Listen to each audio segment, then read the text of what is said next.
Shalom Aleichem, parachat de la semaine, parachat Devarim. Alors, nouveau Sefer, et on va commencer par un Dvar Torah en beauté, magnifique, selon le Alchir HaKadosh. Moshe Rabbeinu dit au peuple juif, Bohu urshu et haaretz, venez hériter la terre d'Eretz Israël.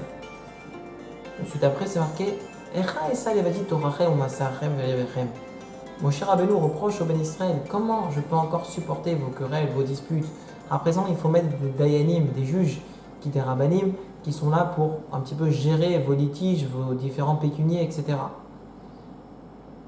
Deux questions peuvent se poser. Premièrement, pourquoi Moshe reproche au Béné Israël d'avoir des dossiers financiers ou autres? A priori, c'est normal, dans toutes les nations du monde, il y a des incompréhensions. Lui pense qu'il a raison, l'autre pense qu'il a raison. Alors on va voir un juge et on gère l'affaire. Pourquoi Moshe Rabbeinu en a fait un plat?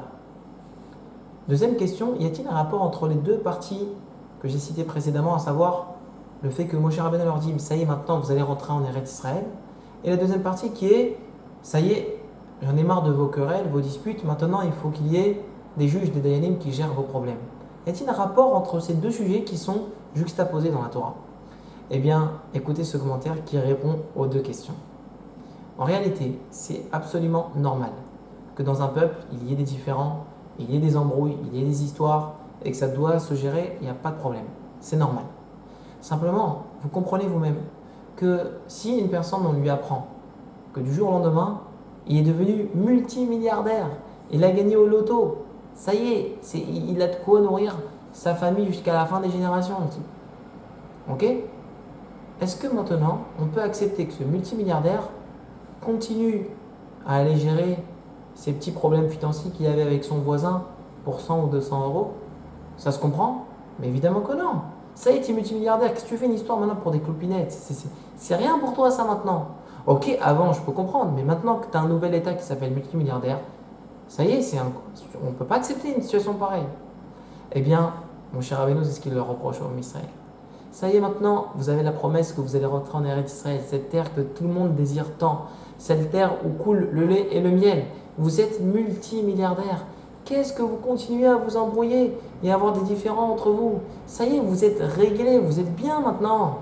Vous êtes propre, il n'y a plus besoin de quoi que ce soit. Pourquoi vous embrouillez encore? Stop. Voilà pourquoi les deux sujets sont juxtaposés. L'héritage de la terre d'Israël et d'autre part les querelles. Pourquoi? Parce que tu es devenu multimilliardaire maintenant par l'héritage de la terre d'Israël. Tu n'as plus le droit de te comporter comme ça. C'est ça que Moshe Rabbeinu leur a reproché. Et pourquoi Bémet c'est un problème? Pourquoi c'est vraiment un défaut de continuer à se disputer alors qu'on devient multimilliardaire? Vous savez pourquoi? Parce qu'en réalité, ça prouve et ça révèle un mauvais trait de caractère.